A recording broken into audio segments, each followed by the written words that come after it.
My name is Kaushal Kotturi. Welcome to Acquisia Python. మీరు ఎంతైతే నమ్మకంతో ఈ వీడియో ఓపెన్ చేసిరో అంతే నమ్మకంతో ఈ వీడియో మొత్తం కంటిన్యూ చేయండి. మీరు ఇచ్చే ప్రతి నిమిషం నాకు ఒక కొత్త ఆపర్చునిటీ లాంటిది. ఆ ఆపర్చునిటీని ప్రాపర్గా యూజ్ చేసుకుంటా మీకు ఎక్కడ కూడా బోర్ కొట్టించకుండా ప్రతి వర్డ్ మీకు అర్థమయ్యేదాకా చెప్తూనే ఉంటాం. ఐఎమ్ షూర్ మీకు ఈ వీడియో అయిపోయేసరికి ఏదో కొత్తది నేర్చుకున్నామనే ఫీల్తోనే బయటకు వెళ్తారు. Thank you so much for trusting me. Let's dive into the video. ఏ విషయమైనా అర్థం కావడానికి దాన్ని 3 పర్స్పెక్టివ్లో చూడాలంట. వాట్, వై, హౌ అని. నేను కూడా అదే నమ్ముతా.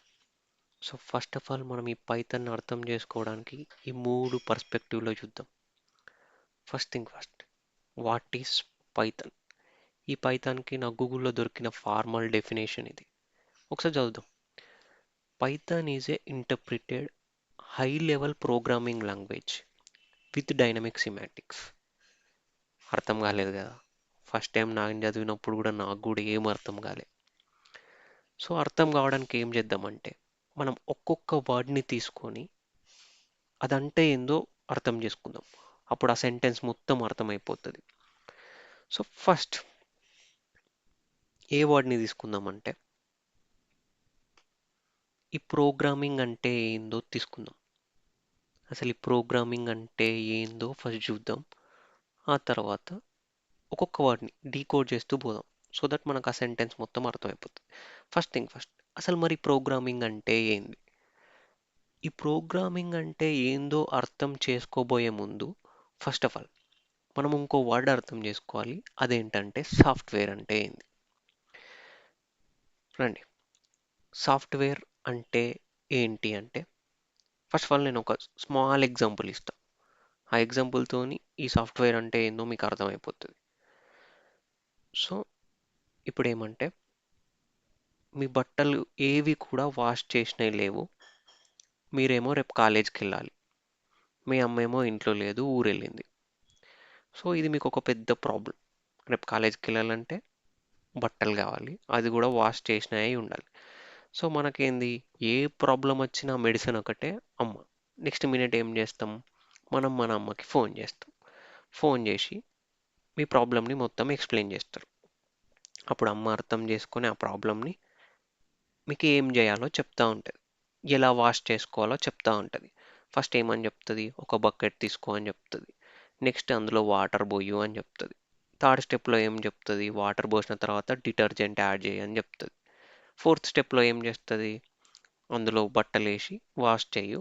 ఫిఫ్త్ స్టెప్లో మళ్ళీ నీళ్ళు పోసి కడిగేసి సిక్స్త్ స్టెప్లో ఆ బట్టల్ని ఆరబెట్టు అని చెప్తుంది.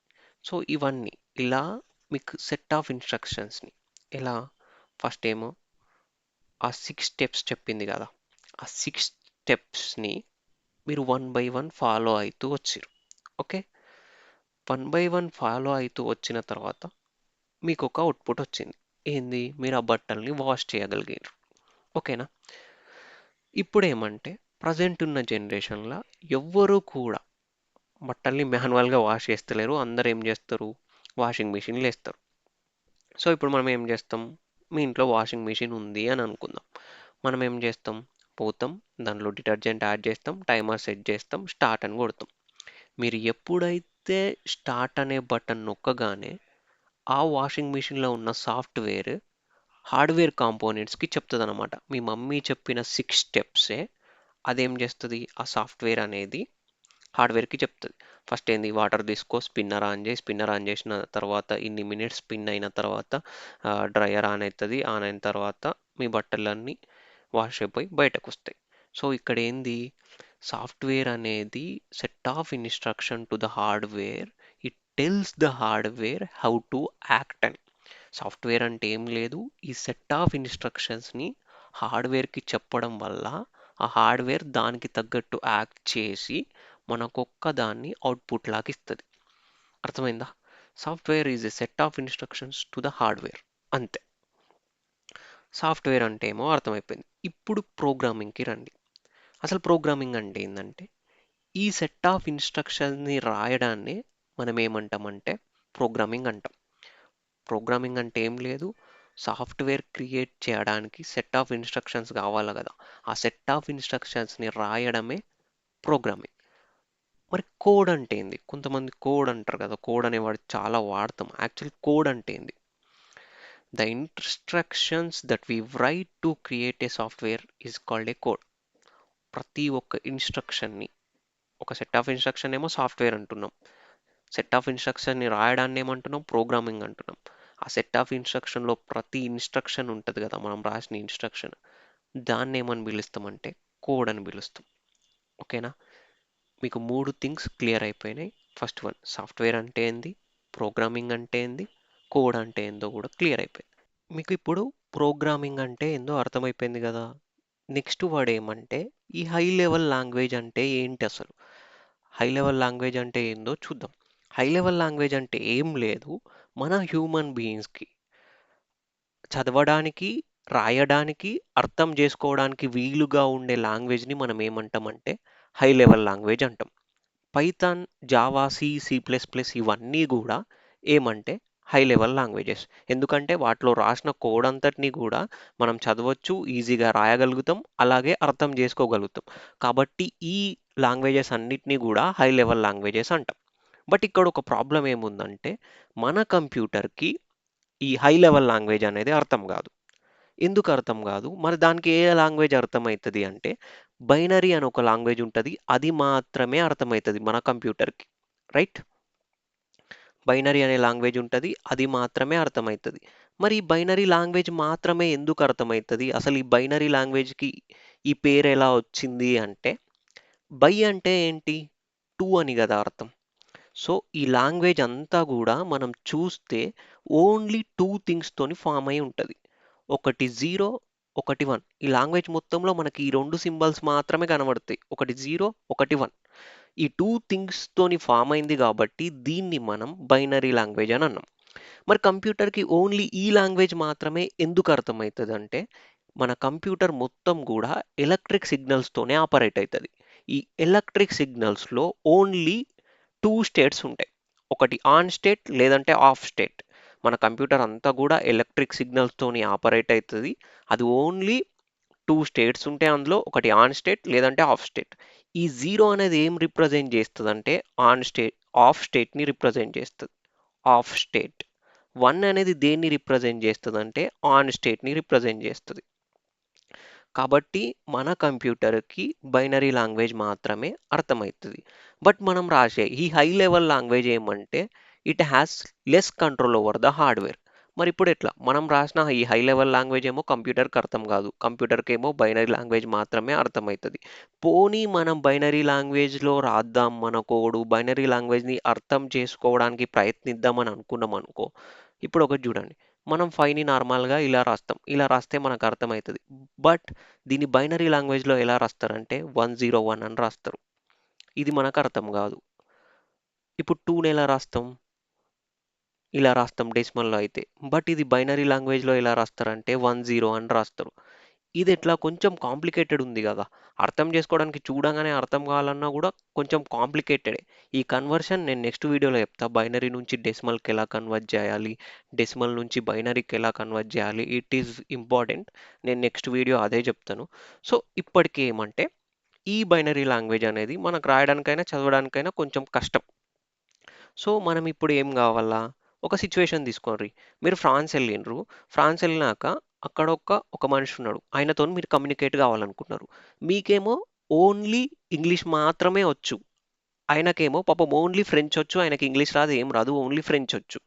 సో, ఇప్పుడు మీరు ఎట్లా కమ్యూనికేషన్ ఫార్మ్ జేస్తారు? మీరేం జేస్తారు? ఇంగ్లీష్‌లో ఒక సెంటెన్స్ గూగుల్ ట్రాన్స్‌లేటర్‌కి ఇస్తారు. అదేం జేస్తది? ఫ్రెంచ్‌లో కన్వర్ట్ జేస్తది. అది గదా! మీరు కమ్యూనికేషన్ బిల్డ్ జేసుకోవాలంటే మీరిక్కడ ఏం జేషిర్రు? ఒక ట్రాన్స్‌లేటర్‌ని వాడుతుర్రు. అట్లనే మనం రాసిన ఈ హై లెవెల్ లాంగ్వేజ్ అనేది కంప్యూటర్‌కి అర్థం గావడానికి మనం ఏం జేయాలా? దాన్ని ట్రాన్స్‌లేట్ చేయగలగాల. సో, ఇట్లా చేయడానికి హై లెవెల్ లాంగ్వేజ్ నుంచి బైనరీ లాంగ్వేజ్‌కి కన్వర్ట్ జేయడానికి మనం ఒక ట్రాన్స్‌లేటర్ వాడతాం. సో, ఈ ట్రాన్స్‌లేటర్ దేనితోని జేయొచ్చు అంటే మళ్ళీ ఇక్కడ 2 ఉంటాయి. ఏమేమి? కంపైలర్ అని, ఇంటర్ప్రిటర్ అని. వీటి పనేందంటే మనం రాసిన హై లెవెల్ లాంగ్వేజ్‌ని మిషన్ కోడ్ లాగా కన్వర్ట్ చేసేస్తాయి. కన్వర్ట్ చేసి కంప్యూటర్కి అర్థం చేపిస్తాయి అన్నమాట. మనం రాసిన హై లెవెల్ లాంగ్వేజ్ని మిషన్ కోడ్ లాగా కన్వర్ట్ చేస్తే అప్పుడు ఆ మిషన్ కోడ్ కంప్యూటర్కి అర్థమైపోతుంది కదా. సో ఈ ట్రాన్స్లేటర్ల పని అది. మనకున్న ట్రాన్స్లేటర్లు ఏవేవి? Compiler, interpreter.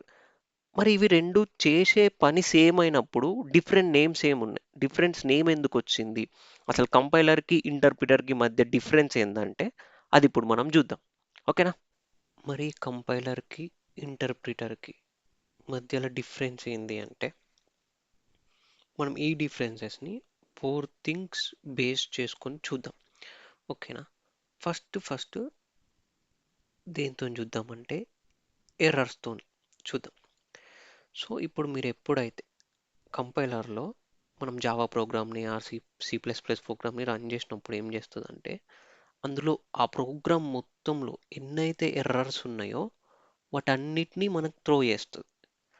అదే ఇంటర్ప్రిటర్లో ఏమవుతుందంటే ఎప్పుడైతే మీకు ఎర్రర్స్ వచ్చినాయో ఫస్ట్ ఎక్కడైతే ఎర్రర్ వస్తుందో అక్కడ మన ప్రోగ్రామ్ అనేది ఆగిపోతుంది. ఇది ఎర్రర్స్ బేస్ చేసుకొని ఉన్న డిఫరెన్స్. ఇప్పుడు మనం ఎగ్జాంపుల్ ఏమంటే ఇక్కడ నేను రెండు ఫైల్స్ క్రియేట్ చేసిన. ఒకటేంది జావా ఫైల్, ఒక్కటి పైథాన్ ఫైల్ క్రియేట్ చేసిన. ఇప్పుడు నేను ఈ జావా ఫైల్లో కొన్ని మిస్టేక్స్ చేసిన, సింటాక్స్ ఎర్రర్స్ రాసినాను. ఇప్పుడు నేను ఎప్పుడైతే దీన్ని కంపైల్ చేసినాను అనుకోండి, ఈ ప్రోగ్రాంలో మొత్తం ఎక్కడెక్కడైతే ఎర్రర్స్ ఉన్నాయో వాటన్నిటిని త్రో చేసింది. చూడండి, లైన్ నెంబర్ 4లో ఎర్రర్ ఉంది, లైన్ నెంబర్ 5లో ఎర్రర్ ఉంది, లైన్ నెంబర్ 6లో ఎర్రర్ ఉందని త్రో చేసింది. అదే ఇక్కడ నేను ఇందులో కూడా కొన్ని ఎర్రర్స్ చేస్తాను. సపోజ్ ఇప్పుడు నేను ఎక్కడెక్కడ ఎర్రర్స్ చేశాను? సెకండ్ లైన్లో ఎర్రర్స్ చేసిన, ఫోర్త్ లైన్లో ఎర్రర్ చేసిన. నేను ఎప్పుడైతే దీన్ని కంపైల్ చేస్తానో అది ఫస్ట్ ఏ ఎర్రర్ చూపిస్తుంది అంటే సెకండ్ లైన్లో ఎర్రర్ మాత్రమే చూపిస్తుంది. ఎందుకంటే ఒకసారి ఎర్రర్ వచ్చింది అనుకో ఆ ప్రోగ్రామ్ ఎగ్జిక్యూట్ అవ్వడం ఆగిపోతుంది. ఇంకా ఫోర్త్ వస్తుందా రాదా దానికి ఏం తెలియదు కదా. సెకండ్ లైన్ దగ్గర ఎర్రర్ వచ్చింది, సో ఆగిపోవాలా, అక్కడికి ఆగిపోతుంది. చూడండి, ఇక్కడ చూడండి మనకు ఓన్లీ లైన్ నెంబర్ 2లో ఉన్న ఎర్రర్ మాత్రమే చూపించింది. బట్ ఇక్కడ ఏంది, ఫోర్త్ లైన్లో కూడా ఎర్రర్ ఉంది. బట్ ఎప్పుడైతే లైన్ నెంబర్ 2లో ఫస్ట్ ఎర్రర్ వచ్చిందో అక్కడ ఆగిపోయింది. బట్ మన జావా ఫైల్ అట్లా కాదు. ఇక్కడ ఏంది, ఇప్పుడు నేను ఇక్కడ ఫిఫ్త్ లైన్ సెకండ్ లైన్లో ఎర్రర్ చేసిన, ఫిఫ్త్ లైన్లో ఎర్రర్ చేసిన, సిక్స్త్ లైన్లో ఎర్రర్ చేసిన. బట్ ఎప్పుడైతే ఫోర్త్ లైన్లో ఎర్రర్ ఎన్కౌంటర్ అయిందో అక్కడనే ఆగకుండా మొత్తం అక్కడ ఎక్కడెక్కడైతే ఎర్రర్స్ ఉన్నాయో వాటన్నిటిని త్రో చేసింది కదా. ఇగో fourth line, fifth line, sixth లైన్లో ఎర్రర్స్ ఉన్నట్టు త్రో చేసింది. సో ద మెయిన్ డిఫరెన్స్ ఏమంటే కంపైలర్కి ఇంటర్ప్రిటర్కి reports all the errors after compilation. Compiler అన్ని ఎర్రర్స్ని రిపోర్ట్ చేస్తుంది. బట్ ఇంటర్ప్రిటర్ ఏం చేస్తుంది అంటే ఎప్పుడైతే ఫస్ట్ ఎర్రర్ అక్కర్ అవుతుందో అక్కడ ఆగిపోతుంది. మళ్ళీ మనం దాన్ని క్లియర్ చేసిన తర్వాత నెక్స్ట్ ఎర్రర్ త్రో చేస్తుంది. ఎట్లా అంటే ఫర్ సపోజ్ నేను ఇప్పుడు ఈ ఎర్రర్ని క్లియర్ చేసిన, క్లియర్ చేసి ఏం చేస్తా, మళ్ళీ ఎగ్జిక్యూట్ చేస్తా. నెక్స్ట్ ఇక్కడ ఎర్రర్ ఉంది, ఫోర్త్ లైన్లో ఎర్రర్ ఉంది. ఇప్పుడు మనకు అది త్రో చేస్తుంది ఫోర్త్ లైన్లో ఎర్రర్ ఉన్నట్టు. క్లియర్, ఎర్రర్ని బేస్ చేసుకొని ఒకటి అయిపోయింది. సో దీన్ని బట్టి మనం ఈ ట్రెండ్ని బట్టి మనం దీన్ని అర్థం చేసుకోవచ్చు. చూడండి ఎట్లా అంటే ఇప్పుడు మన కంపైలర్ ఎట్లా ఎగ్జిక్యూట్ చేస్తుంది, మన ప్రోగ్రామ్ అంతటినీ కూడా ఒకటేసారి మిషన్ కోడ్ లాగా కన్వర్ట్ చేస్తుంది. మొత్తం అంతటినీ కూడా ఎంటైర్ ప్రోగ్రామ్ని మిషన్ కోడ్ లాగా కన్వర్ట్ చేయడానికి ట్రై చేస్తుంది. కాబట్టే మొత్తం ఎన్ని ఎర్రర్స్ ఉన్నాయో అవన్నిటిని త్రో చేసింది ఇప్పుడు మన జావా ఫైల్లో ఉన్న ఎర్రర్స్ అన్నిటిని త్రో చేసింది. ఎందుకు? అదంతా ఎంటైర్ ప్రోగ్రామ్ అంతటిని కూడా మిషన్ కోడ్ లాగా చేయడానికి ట్రై చేసింది. బట్ మన పైథాన్ ఫైల్ ఏమంటే ఇది ఎట్లా ఎగ్జిక్యూట్ చేస్తుంది అంటే లైన్ బై లైన్ ఎగ్జిక్యూట్ చేస్తుంది. ఇంటర్ప్రిటర్ ఏం చేస్తుంది, లైన్ బై లైన్ కోడ్ని ఎగ్జిక్యూట్ చేస్తుంది కదా. సో అందుకే లైన్ బై లైన్ ఫస్ట్ ఈ లైన్ ఎగ్జిక్యూట్ అయింది, ఈ లైన్ ఎగ్జిక్యూట్ తర్వాత ఈ లైన్ ఎగ్జిక్యూట్ చేయడానికి ట్రై చేసింది. ట్రై చేసిన తర్వాత మనకేంది, ఇక్కడ ఎర్రర్ వచ్చింది కాబట్టి ఫస్ట్ ఈ ఎర్రర్ని త్రో చేసింది. సో మన కంపైలర్ ఏం చేస్తుందంటే ఎంటైర్ కోడ్ని మిషన్ కోడ్ లాగా కన్వర్ట్ చేయడానికి ట్రై చేస్తుంది. బట్ మన ఇంటర్ప్రిటర్ ఎట్లా ఎగ్జిక్యూట్ చేస్తుంది, single line line by line execute చేస్తూ వస్తుంది. అది ఎగ్జిక్యూషన్లో ఉన్న డిఫరెన్స్. ఓకే, స్పీడ్ని బట్టి చూద్దాం. స్పీడ్ కంపైలర్స్ ఫాస్ట్ ఉంటాయి. ఎందుకంటే ట్రాన్స్లేషన్ అంతా కూడా మనం ఆ ప్రోగ్రామ్ ట్రాన్స్లేషన్ అంతా కూడా ఒకటేసారి చేస్తున్నాం. సో అందుకు మనకేముంటుంది, ఆబ్వియస్లీ కంపైలర్ ఫాస్ట్ ఉంటుంది. బట్ ఇంటర్ప్రిటర్ ఏమి ఇక్కడ మనం లైన్ బై లైన్ ఎగ్జిక్యూట్ చేస్తాం, మళ్ళీ ప్లస్ రన్ టైంలో ట్రాన్స్లేట్ చేస్తాం. రన్ టైం, కంపైల్ టైం అని ఉంటుంది. ఈ రెండు వాటి టైం వచ్చినప్పుడు నేను చెప్తాను, ఇప్పుడే చెప్తే మీకు అర్థం కాదు. సో ఈ ట్రాన్స్లేషన్ అనేది రన్ టైంలో జరుగుతుంది కాబట్టి స్లోగా ఉంటుంది. Okay, interpreters are slower than compare to compilers. So స్పీడ్ని బట్టి కూడా డిఫరెన్షియేట్ చేసినాం. ఆ తర్వాత ఈ అవుట్పుట్ని బట్టి చూద్దాం. సో నేను ఇక్కడ ఇప్పుడు నా ఫోల్డర్ చూడండి, ఈ ఫోల్డర్లో సేవ్ చేసిన ఒకటి జావా ఫైల్, ఒకటి Python file. Okay, Java file ఒకటి సేవ్ చేసిన, పైథాన్ ఫైల్ ఒకటి సేవ్ చేసిన. నేను ఎప్పుడైతే ఈ జావా ఫైల్ని రన్ చేస్తాను, సపోజ్ ఇందులో ఉన్న ఎర్రర్స్ అన్ని క్లియర్ చేసేసి నేను రన్ చేసి ఎగ్జిక్యూట్ చేస్తా. సో మీరు ఇంతకుముందు ఫోల్డర్లో చూసిరు కదా, ఏంటి రెండే ఫైళ్ళు మాత్రం ఉన్నాయి. ఇక్కడ చూడండి, ఓన్లీ 2 ఫైల్స్ మాత్రమే ఉన్నాయి ఈ ఫోల్డర్లో. నేను ఎప్పుడైతే దాన్ని ఎర్రర్స్ అన్ని క్లియర్ చేసి ఈ ప్రోగ్రామ్ని రన్ చేసిన తర్వాత అవుట్పుట్ వచ్చింది. ఇప్పుడు ఏమవుతుందంటే కొత్తగా ఒక ఫైల్ జనరేట్ అవుతుంది, మెయిన్ డాట్ క్లాస్ అని. ఎందుకంటే ఇక్కడ చూడండి, it generates an executable file. ఒక ఎగ్జిక్యూటబుల్ ఫైల్ అనేది జనరేట్ చేస్తుంది ఎవరు, కంపైలర్. మరి పైథాన్ అనేది ఏంది, ఒక ఇంటర్ప్రిటెడ్ లాంగ్వేజ్. సో ఈ దానికి ఒక కొత్త ఎగ్జిక్యూటబుల్ ఫైల్ ఏమీ జనరేట్ కాదు, బట్ ఒక ఫోల్డర్ జనరేట్ అవుతుంది, అందులో మన కంపైల్డ్ బైట్ కోడ్ అంతా స్టోర్ అయిపోతుంది. సో ఇప్పుడు నేను ఎప్పుడైతే ఈ పైథాన్ మెయిన్ డాట్ని ఎగ్జిక్యూట్ చేస్తాను, ఎర్రర్స్ అన్నీ క్లియర్ చేసేసి దీన్ని ఎగ్జిక్యూట్ చేస్తా, అప్పుడు మనకేమవుతుంది, ఒక కొత్త ఫోల్డర్ క్రియేట్ అవుతుంది. ఎగ్జిక్యూట్ అయింది కదా, ఇప్పుడు ఏమవుతుందంటే ఒక కొత్త ఫోల్డర్ క్రియేట్ అవుతుంది, ఈ పైకేజ్ అని. ఇందులో మన కంపైల్డ్ బైట్ కోడ్ అంతా కూడా స్టోర్ అయి ఉంటుంది. సో ఈ కొత్త ఫోల్డర్ ఎగ్జిక్యూటబుల్ ఫైల్ కాదా, అది ఒక ఫోల్డర్. ఇది ఎందుకు యూజ్ అవుతుంది అంటే మన పైథాన్ ప్రోగ్రామ్ని ఫాస్ట్గా రన్ చేయడానికి యూజ్ అవుతుంది అది. ఇది main difference between compiler and interpreter. ఇప్పుడు నెక్స్ట్ ఏంటి, ఇంటర్ప్రిటెడ్ అంటే ఏందో అర్థం చేసుకుందాం. మీరు ముందు కంపైలర్కి ఇంటర్ప్రిటర్కి మధ్య డిఫరెన్స్ చూసారు కదా, ఈ ఇంటర్ప్రిటెడ్ అనే వర్డ్ మీకు తొందరగానే అర్థమైపోతుంది. చూడండి, Python is considered an interpreted language because unlike compiled language Python code is executed line by line. ఇంతకుముందు చూపించినాను కదా పైథాన్ కోడ్ అనేది లైన్ బై లైన్ ఎట్లా ఎగ్జిక్యూట్ అవుతుంది by an interpreter rather than fully being compiled into machine code before execution. Java అదంతా కూడా ఎట్లా compile అయిపోతుంది, మొత్తం అంతా కూడా కంపైల్ అయిపోయి మిషన్ కోడ్ లాగా ట్రాన్స్లేట్ అవుతుంది.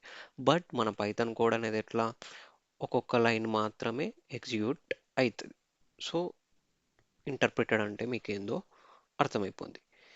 నెక్స్ట్ ఏంటి, ఇక్కడ విత్ డైనమిక్ సిమాంటిక్స్ అంటే ఇది హౌ పార్ట్లో చెప్తా. విత్ డైనమిక్ సిమాంటిక్స్ అంటే ఏంది అనేది మీకు రాను రాను పోతే మీకు అర్థమవుతుంది. ఓకేనా, నెక్స్ట్ వాట్ పార్ట్ అంతా కూడా అయిపోయింది. వై అసలు పైథాన్ని మనం ఎందుకు నేర్చుకోవాలి, వై పైథాన్ అంటే why only Python, Java C++ ఇవన్నీ ఉండగా ఓన్లీ పైథాన్ మాత్రమే ఎందుకు ప్రిఫరబుల్ అంటే, ఫస్ట్ థింగ్ ఫస్ట్ ఏమంటే పైథాన్ అనేది చాలా ఈజీ, నేర్చుకోవడానికైనా రాయడానికైనా చాలా ఈజీగా ఉంటుంది మిగతా లాంగ్వేజెస్తో కంపేర్ చేస్తే. నెక్స్ట్ ఏమంటే పైథాన్లో కొంచెం కోడ్తోని మనం చాలా పెద్ద టాస్క్స్ సాల్వ్ చేయొచ్చు. ఇప్పుడు ఆ ఎగ్జాంపుల్ చూస్తే మీరు, ఫర్ సపోజ్ ఇప్పుడు నేను జస్ట్ ఇక్కడ ఏంది, ఇంత పెద్ద కోడ్ రాయాలి నేను జావాలో రాయాలంటే, సపోజ్ కౌశిల్ హాయ్ అని ప్రింట్ చేయడానికి నేను ఇంత పెద్ద కోడ్ రాయాలి, రైట్? అదే నేను పైథాన్లో రాస్తే ఎంత చిన్న ఉందో చూడండి. ఇప్పుడు ఇదే కోడ్ని పైథాన్లో రాసిన కౌశల్ అని, సో చాలా చిన్న ఉందిగా. మిగతా లాంగ్వేజెస్తో కంపేర్ చేస్తే మనం ఏమంటే పైథాన్ లాంగ్వేజ్లో చాలా తక్కువ కోడ్తోని కాంప్లికేటెడ్ టాస్క్ని సాల్వ్ చేయొచ్చు, అందుకు పైథాన్ నేర్చుకోవాలి. నెక్స్ట్ ఏంది, ఈ పైథాన్ని ఎవ్రీ డొమైన్లో వాడతాం మనం. ఎట్లా అంటే వెబ్ డెవలప్ చేసిన పైథాన్ వాడచ్చు, artificial intelligence, machine learning, deep learning ఇవి ఏవి నేర్చుకోవాలన్నా పైథాన్తో ఈజీగా ఉంటుంది, రైట్? బ్లాక్ చైన్ టెక్నాలజీలో కూడా మనం పైథాన్ని వాడతాం. అందుకు పైథాన్ ప్రిఫరబుల్. పైథాన్ నేర్చుకోగలుగుతాం. Next, how to code in Python. So ఈ కోడ్ మనం ఎలా చేయాలి, పైథాన్లో ఎలా చేయాలి అనేది రేపు చూద్దాం. బట్ బిఫోర్ దాట్, దానికి ముందు చెప్పిన కదా, మనం మిషన్లో ఒక ట్రాన్స్లేటర్ ఉండాలి. ట్రాన్స్లేటర్ ఉంటే మట్టుకు మనం ఏమంటే హై లెవెల్ లాంగ్వేజ్లో రాసిన కోడ్ అంతా కూడా ట్రాన్స్లేట్ అయిపోయి బైనరీ కోడ్కి ట్రాన్స్ఫర్ అవుతుంది. అప్పుడు అది కంప్యూటర్ అర్థం చేసుకోగలుగుతుంది. సో అట్లా ట్రాన్స్లేట్ అవ్వడానికి మన దగ్గర ట్రాన్స్లేటర్ ఉండాలి కదా. సో ఆ ఇంటర్ప్రిటర్ని మనం ఎట్లా ఇన్స్టాల్ చేయాలో రేపు చూద్దాం. ఓకేనా? అట్లనే ఆ కన్వర్షన్స్, బైనరీ నుంచి డెసిమల్కి, డెసిమల్ నుంచి బైనరీకి ఎలా కన్వర్ట్ చేయాలి అనేది రేపటి దాంట్లో చూద్దాం. రేపు ఇన్స్టాలేషన్ అంతా చేసేద్దాం. మీరు ఇక్కడ దాకా వీడియో చూసిరంటే నేను చెప్పేది మీకు చాలా బాగా అర్థమైనట్టు. అట్లనే డిస్క్రిప్షన్లో ఒక కింద ఎగ్జామ్ లింక్ ఉంది, అది పోయి అటెంప్ట్ చేయండి. మీకు ఈరోజు ఎంతవరకు నేర్చుకున్నారనేది నాకు తెలుస్తుంది. ఎగ్జామ్ అదేదో మిమ్మల్ని జడ్జ్ చేయడానికి కాదు, నేను ఎంతవరకు మీకు చెప్పిన, ఎంత ఎఫెక్టివ్గా చెప్పగలను అని నాకు నేను తెలుసుకోవడానికి ఆ ఎగ్జామ్. మీరు పోయి ఖచ్చితంగా ఆ ఎగ్జామ్ రాయండి, గూగుల్ ఫామ్లో ఉంటుంది, అది రాసేయండి. ప్లస్ అట్లనే మీకు నిజంగానే నేను చెప్పింది నచ్చినట్టయితే సబ్స్క్రైబ్ చేయండి. అట్లనే మీరు వచ్చేటప్పుడు రేపు మీతో పాటు మీ ఫ్రెండ్ని కూడా తీసుకురండి. ఎదగడం అంటే మన ఒక్కళ్ళమే ఎదగడం కాదు కదా, మన చుట్టూ ఉన్న వాళ్ళందరూ ఎదగాలి, అప్పుడే మనం ఎదిగినట్టు. రేపు ఇద్దరు వచ్చేయండి.